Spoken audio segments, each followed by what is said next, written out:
Hi ಎಲ್ಲರಿಗೂ. ನಾ ಹೇಳ್ದಂಗೆ ಪಾರ್ಟ್ 2 ವಿಡಿಯೋದಲ್ಲಿ ಹೇಳ್ತೀನಿ ದೃಷ್ಟಿ ಹೆಂಗೆ ತೆಗಿಬಹುದು ಅಂತ. ನಾನು ಸ್ವಲ್ಪ ಆಸ್ಟ್ರಾಲಜನ್ನ ನಂಬ್ತೀನಿ. ಸೊ ನಮ್ಮ ಆಸ್ಟ್ರಾಲಜರ್ ಕೆಲವೊಂದು ಹೇಳಿರ್ತಾರೆ, ಇದು ಮಾಡು ಅದು ಮಾಡು ಅಂತ. ಸೊ ಈಸಿಯಾಗಿರೋದು 2 ನಾನು ನಿಮ್ಗೆ ಹೇಳ್ತೀನಿ. ದೃಷ್ಟಿ ಅನ್ನೋದು ಎಲ್ಲರಿಗೂ ಆಗುತ್ತೆ. That is for real. Evil I is for real ಅನ್ನೋದು ನಾನು ತುಂಬ ಸ್ಟ್ರಾಂಗಾಗಿ ನಂಬ್ತೀನಿ. ಸೊ ಏನಿಲ್ಲ, ಕಲ್ಲುಪ್ಪು ತೊಗೊಳ್ಳಿ, ಕ್ರಿಸ್ಟಲ್ ಸಾಲ್ಟ್ ತೊಗೊಳ್ಳಿ, 7 ಸತಿ ಹೀಗೆ ತಲೆ ಮೇಲೆ ಹಿಂಗೆ ಅಂದ್ಕೊಂಡು ವಾಶ್ರೂಮಲ್ಲಿ ಫ್ಲಶ್ ಮಾಡಿಬಿಡಿ.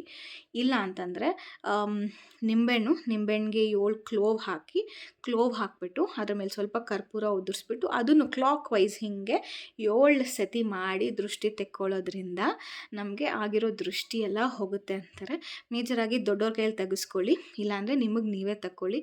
ಅಪ್ಪ ಮಗನಿಗೆ ತೆಗೆಯೋದು ಅಂದರೆ ಅಥವಾ ತಾತ ಮಗನಿಗೆ ತೆಗೆಯೋದು, ಮೊಮ್ಮಗನಿಗೆ ತೆಗೆಯೋದು ಅದು ತುಂಬ ಶ್ರೇಷ್ಠ ಅಂತಾರೆ. ಯಾಕಂದರೆ ಅವ್ರು ಹಿರಿಯರು ತುಂಬ ನೋಡಿರ್ತಾರೆ. ಅವ್ರ ಕೈಯಲ್ಲಿ ದೃಷ್ಟಿ ತೆಗೆಸ್ಕೊಂಡ್ರೆ ಬೇಗನೆ ದೃಷ್ಟಿ ವಾಸಿ ಆಗುತ್ತೆ, ದೃಷ್ಟಿ ಇರೋದೆಲ್ಲ ಹೋಗುತ್ತೆ ಅಂತ ನಾನು ನಂಬ್ತೀನಿ. ಫಾಲೋ ಮಾಡೋರು ಖಂಡಿತ ಫಾಲೋ ಮಾಡ್ಬೋದು. ಇದು ಪಕ್ಕಾ ವರ್ಕ್ ಆಗುತ್ತೆ ಅಂತ ನನಗನ್ಸುತ್ತೆ. Thank you for watching.